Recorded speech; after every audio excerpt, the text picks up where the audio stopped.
The following is a fourth-hand production. They say I'm disturbed. From city to city, an incredible hysterical panic spread. I think we're getting into a weird area here. Will you tell these fools I'm not crazy? There's hysteria. You can't handle the truth. Brain is gone. This is Hysteria 51. They're here. The truth is out there. It's alive. But you won't find it here. They're coming for you. Look, there comes one of them now. Well, dum-dums, you escaped the culling for another year.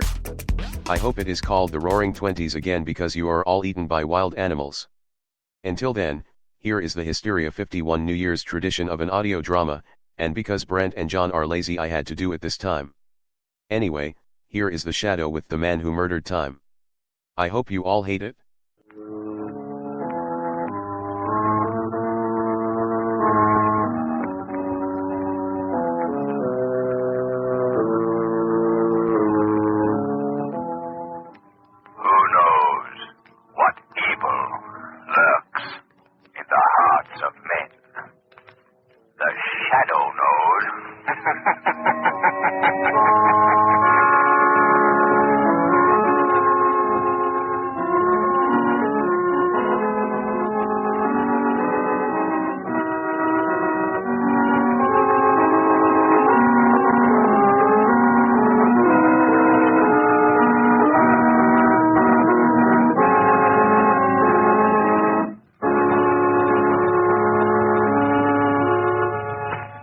Waiting for the first act of The Shadow's latest adventure to begin, I'd like to ask every motorist to do this.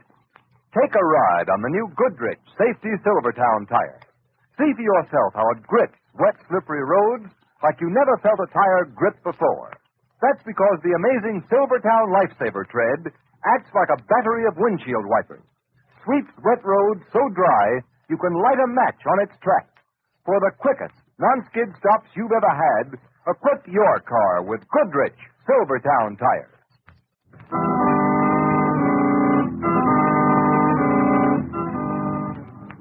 The Shadow, mysterious character who aids those in distress and helps the forces of law and order, is in reality Lamont Cranston, wealthy young man about town. Cranston's friend and companion, the lovely Margo Lane, is the only person who knows to whom the unseen voice belongs. The only one who knows the true identity of that master of other people's minds, the Shadow. Today's story, The Man Who Murdered Time.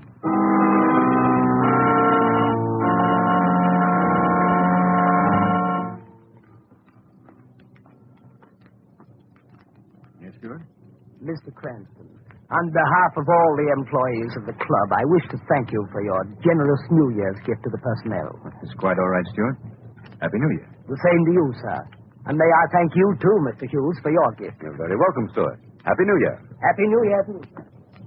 I wish I could have made it more, Cranston, but it hasn't been a terribly good year. Me? I'm sorry to hear it, Hughes. Oh, by the way, how is Mrs. Hughes feeling these days? Poorly. Though the doctors and sanitarium say she may pull out of it next year. That's why I'm looking forward to the New Year so eagerly. Well, Hughes, if there's anything I can do in the way of financial assistance... Thanks, old man, but it won't be necessary. I expect to be out of debt very shortly. Business improving? No, a trust fund is coming due in 2 weeks. Inheritance from my Uncle Matthew, you know. Well, I'm delighted to hear it, Hughes. 4 o'clock. Well, only 8 hours to a brand new year and new hope for all of us. Amen to that. You're coming to my New Year's Eve party tonight, aren't you? Oh, I meant to tell you, Cranston. I'll be late. I got a call this morning from a second cousin of mine.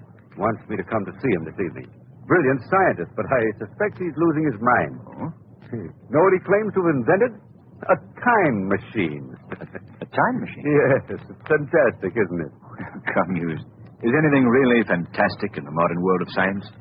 30 years ago, the notion that a human voice could circle the Earth without the aid of wires would have been called not only fantastic, but impossible. Radio, electric light, airplanes, all were called fantastic in their time, but today they're accepted facts. Why not the time machine? Well, I'm from Missouri.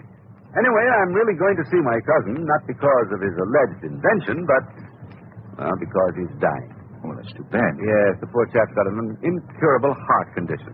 He told me his doctors don't give him more than a few days to live. Well, I've got to be off. See you tonight, then, Hughes. Only a miracle will keep me away, Cranston. A miracle like the time machine.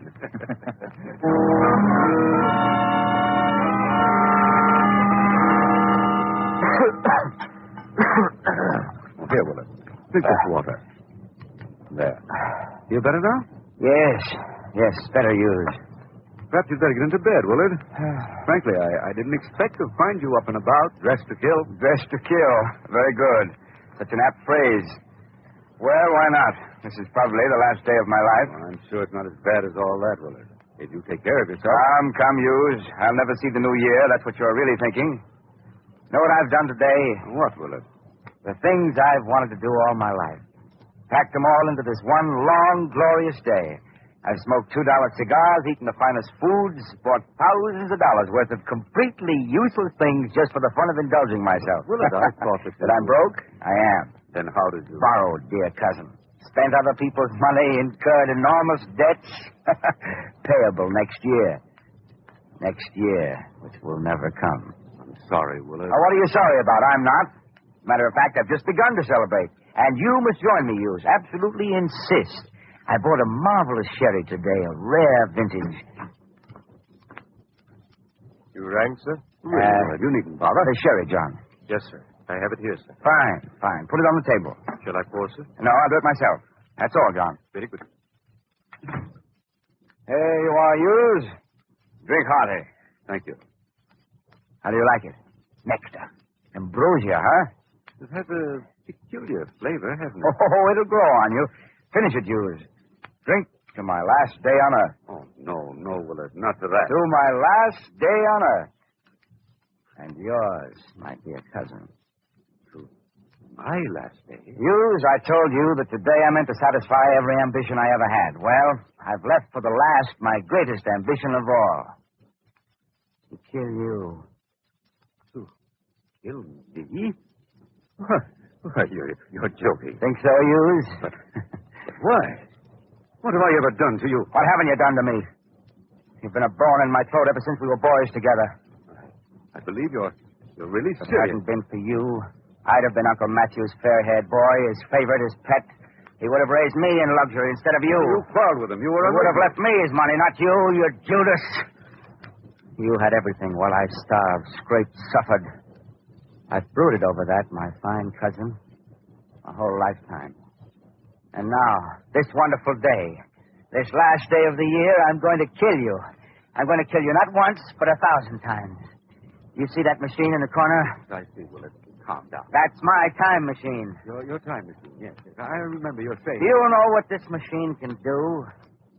It can prevent the future from happening. The future from happening?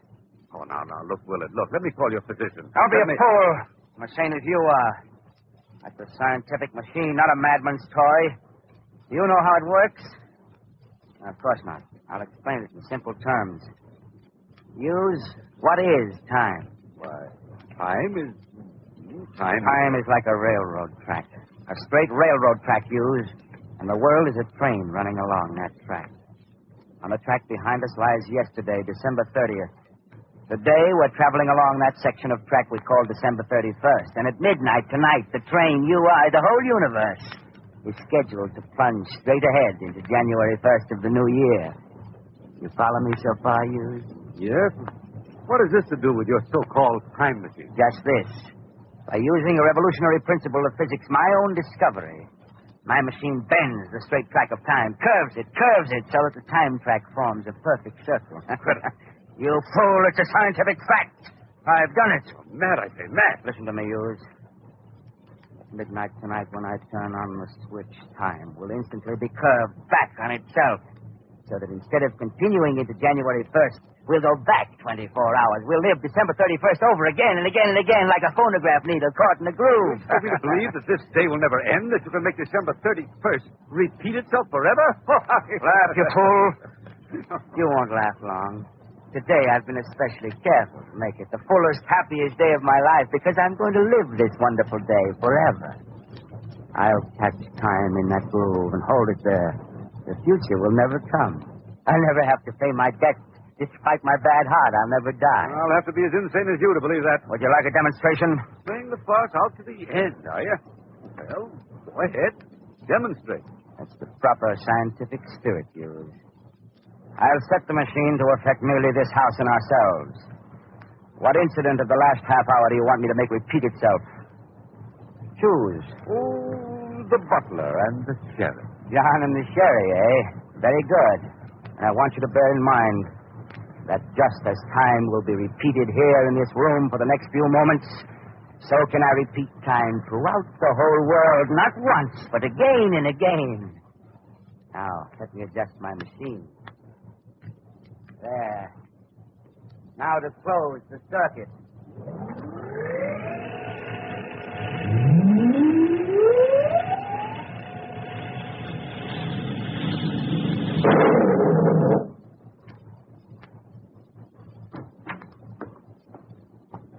You rang, sir? Really, Willard. The sherry, John. Yes, I have it here, sir. Fine. Put it on the table. Shall I pour, sir? No, I'll do it myself.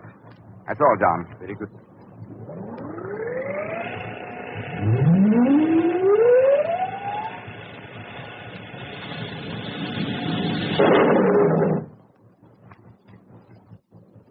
There.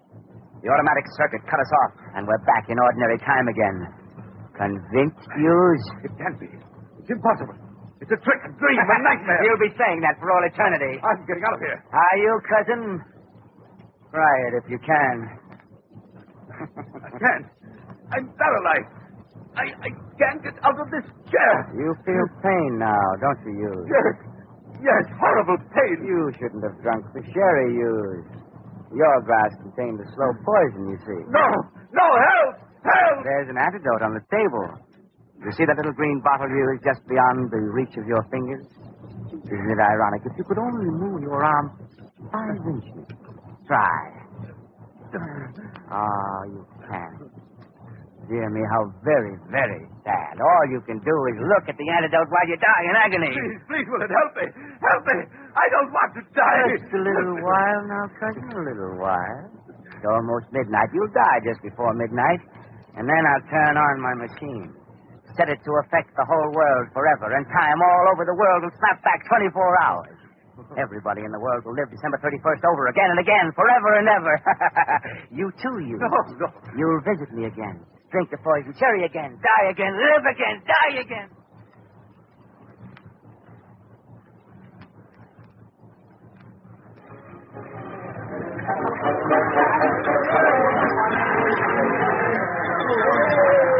Lamont, this party of yours is the loveliest New Year's Eve party I ever attended. Margo, you danced beautifully. Thanks, Lamont. I wonder what's happened to Hughes.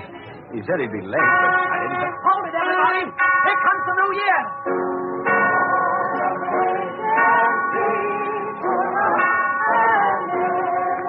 Happy New Year, Lamont. Not yet, Margo. 8, 9, 10, 11...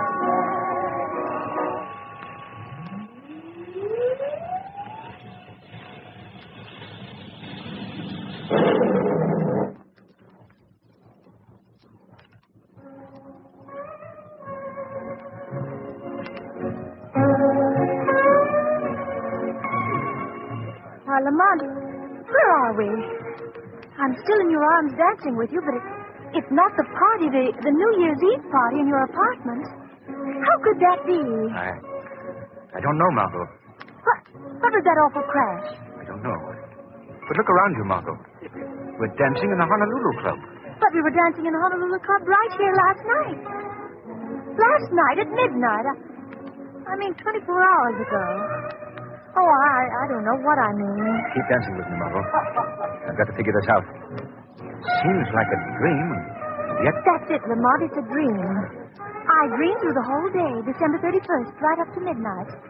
Then that crash, and I woke up here in the Honolulu Club. Margo, it wasn't a dream, I tell you. Then what was it, Lamont? I don't know. But something's gone wrong, Margo. Something's gone wrong with the whole world. But everything seems all right, Lamont. Margo, hold on to me. Don't let go. Let's walk back to our table. All right, but I don't understand. Keep holding on. Margo, Do you remember last night, just about this time, as we were dancing, a waiter accidentally dropped a whole tray full of dishes? Why, yes, that's so, Lamont. Lamont, it's happened. He dropped it just as he did last night. Yes. I see it all now, Margot. We actually lived through December 31st. We, everybody, the whole world. But just as the last stroke of midnight came, something happened to time. Time? Yes. Time snapped back 24 hours. Instead of going on to January 1st, the world went back to the first moment of December 31st. But nobody else seems to realize what's happened. Yes, that is strange. Apparently everybody's forgotten that they lived through the last day of the year. Why do we remember? Margot, I believe that the same power that makes me invisible to others has something to do with this. What do you mean, Lamont? Years ago in India, I was studying with the yogi priests. I developed my powers of concentration, my power of will, to such an extent that apparently this accident of time doesn't affect me. How long I'll be able to fight against it, I don't know. But I haven't your power, Lamont. Why do I remember, too? Margot, because at the instant time flashed back, you happened to be dancing with me. You were in my arms, within the aura of my will, my influence. No. Just so long as you're touching me, you'll remember, too. Oh, Lamont, I can't believe it. I can't. Well, then try it. Let go of me. Go on, let go, Margot. Well, all right. You're right, Lamont. You remember the Higgins, don't you? Margot. Yes, that's the family. Margot, stop. Well, they're very Margot, anxious listen to that me. you and I go south Margot. to this year. What am I saying? What happened? Oh, Lamont, you're holding me again. Margot, the instant you let go of me, you said exactly what you said 24 hours before. When I grabbed you, you snapped back, free of the new time spell. Then it's true. Oh, Lamont, I'm afraid. Don't let go of me. Steady, Margot. Oh, but it's horrible. People will go on living through December 31st to eternity, never knowing, never realizing. Lamont, there'll never be a new year. You're absolutely right. Unless this can be stopped. But how can anyone stop it? Nothing human could have caused a thing like this to happen. I'm not so sure, Margot. Hughes told me that a cousin of his, a brilliant scientist, claimed to have invented a time machine. That cousin of Hughes may be responsible for what's happened to time. But who is this man? Where does he live? Hughes didn't say. I'll have to find him some way. And when I do, Margot, it'll be as the Shadow. Perhaps the Shadow will be able to switch time back to normal. Bring the new year to a world doomed to live a day which never ends.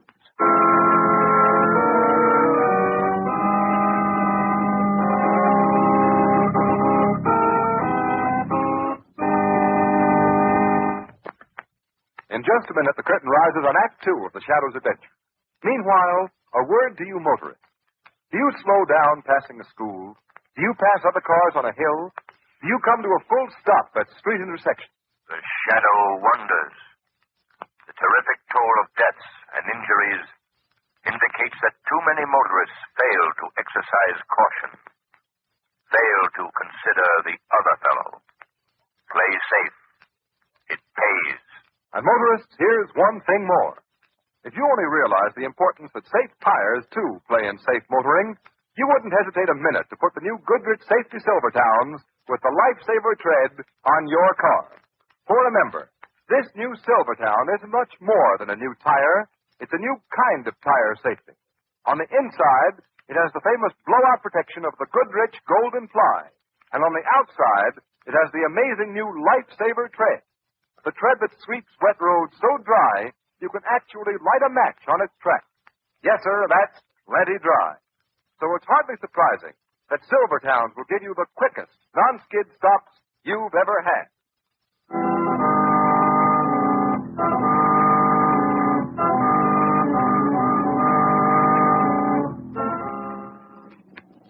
Margot, keep holding on to me. I will, Lamont.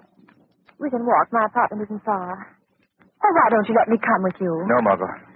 This is the Shadow's job. It may be dangerous. I want you to be safe. Safe in a world gone mad? Oh. Watch yourself. The streets are slippery with ice. Here, hold on to me more tightly. We'll cross here. What happened? What's the matter? Hit my cab. Hey, here comes a car. Somebody call an ambulance. That woman's hurt. Oh, how awful. Come on. You remember, Margot, last night, on this very spot? Same taxi, the same corner. Same poor woman struck down. It's happened all over again. Yes, Margot. And it'll happen all over again every 24 hours from now until doomsday. Oh, it's frightening. Think of that woman over and over. Unless I can put time back on its track, Margot. I must. Let's hurry. Oh, look at that poor man shivering in the doorway there. He hasn't even an overcoat. He looks hungry, poor devil. Margot, remember last night? In a moment, he'll step out of that doorway and ask me for a dime. Excuse me, mister. Could you give me a dime for a cup of coffee? I'm so cold, I'm freezing. Oh, thanks. Thanks, mister. There's one thing I'm glad of, Lamont. He doesn't know. He doesn't know he's doomed to shiver and freeze and starve like that forever. And millions like him. Millions of unfortunates shivering and starving all over the world tonight. That machine. I must find that machine. Well, here we are, Margot. Don't bother to take me up. There's so much for you to do. So much, Lamont. The doorman will let me in. It's exactly the same time we got home last night. Good evening, Miss Lane. Bad night, ain't it? Hurry, Lamont. Find Hughes' cousin. Since time's repeating himself. Well, I always say when... Hughes will meet me in the afternoon at my club, just as he met me yesterday. We'll talk as we talk then. Perhaps he'd be able to tell me. Lamont, what's the matter? You're so pale suddenly. It's funny, I felt weak just then. As if my strength of my will were fading away. Could it be that Lamont, I too... you mustn't. You've got to be strong. The world needs your strength. Let go of me, Margot. All right. You're draining my power, my strength away. Let go. The wind is very biting, Miss Lane. Yes, it is. Fred, will you take me up to my apartment? Yes, sure, Miss Lane. Gone. Safe upstairs. Goodbye, Margot. Until tomorrow. Tomorrow ever comes.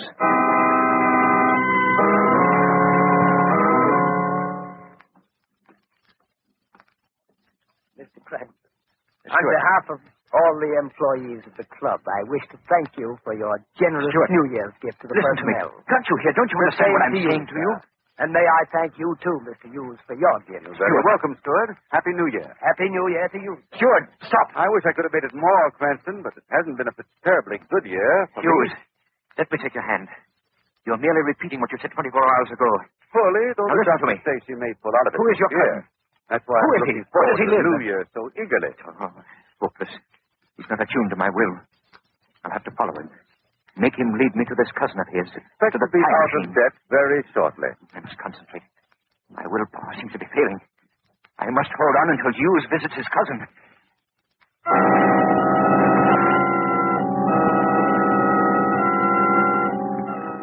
Convinced, Hughes? Can't be. It's impossible, Willard. It's a trick, a dream, a nightmare. You'll be saying that for all eternity. I'm getting out of here. Are you, cousin? Try to if you can. I can't. I'm paralyzed.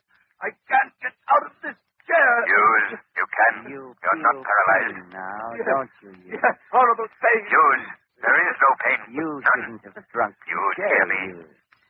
Your glass contained the slow poison. No, help! Help! I have helped you, Hughes. You were not poisoned. I substituted this antidote for the poison in the glass of sherry Willard handed you. You're not poisoned, I tell you. Exert your will. Attune it to mine. Try to get out of that chair. Here. Hold me. Hold me. Now try. I've broken the grip. The time fell a little. I made something happen that didn't happen yesterday. You did something just now you didn't do then. You drank the antidote instead of the poison. Try, Hughes. I heard a voice. A voice. But there's no one here. No one but... Try, it said. Chair. Out the chair. I'm standing. I'm free. Free. Thank the Lord. Hughes, can you hear me now? Who are you? I see only Willard. I don't think he sees me. I feel someone holding me. Who are you? Never mind who I am, Hughes. Get out of this house at once. Go to the home of your friend, Lamont Cranston. Yes. You are to attend the New Year's Eve party there. Remember? Yes. I seem to remember. Go now, Hughes. You don't need me to hold you now. I will you to go. Yes. Little while now, cousin. A little while. It's almost midnight. You'll die just before midnight.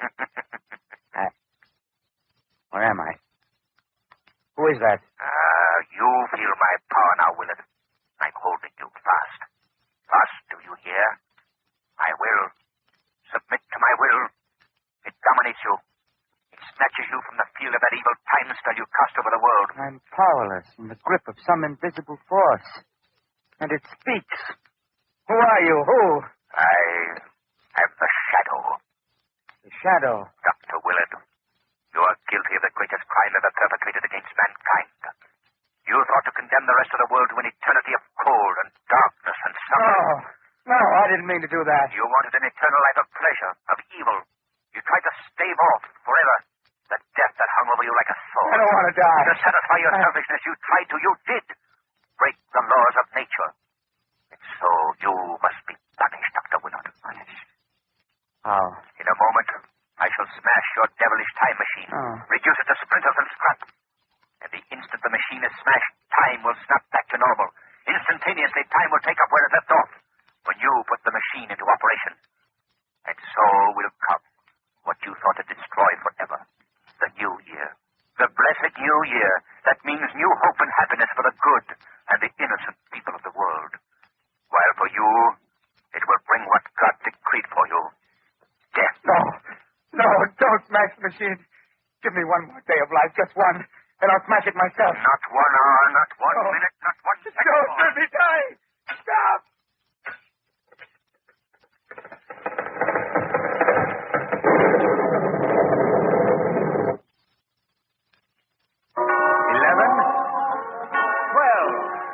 It's the new year, Lamont. Yes, Margot. The new year. At last. Why, Hughes! Oh, I'm sorry to be late, Cranston. I don't know what happened to me. I feel as if I just woke up from a bad dream. I found myself running up here. Mr. Hughes, you're ill. No, he's all right, Margot. You are all right, aren't you, Hughes? I guess I am.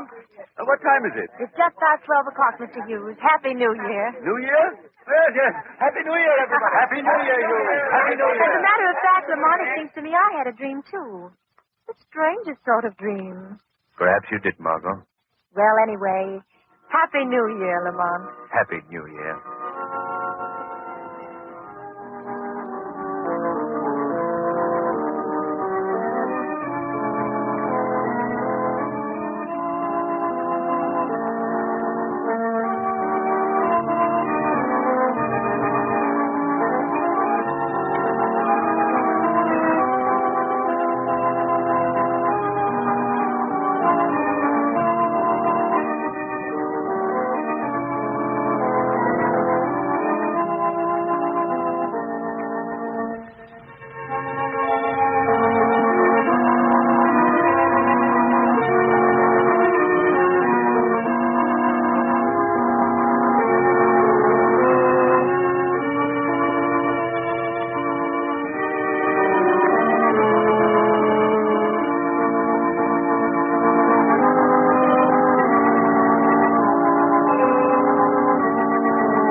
Today's program is based on a story copyrighted by the Shadow magazine.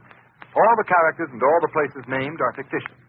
Any similarity to persons living or dead is purely coincidental. The Shadow magazine is now on sale at your local newsstand. The weed of crime bears bitter fruit. Crime does not pay. The Shadow knows.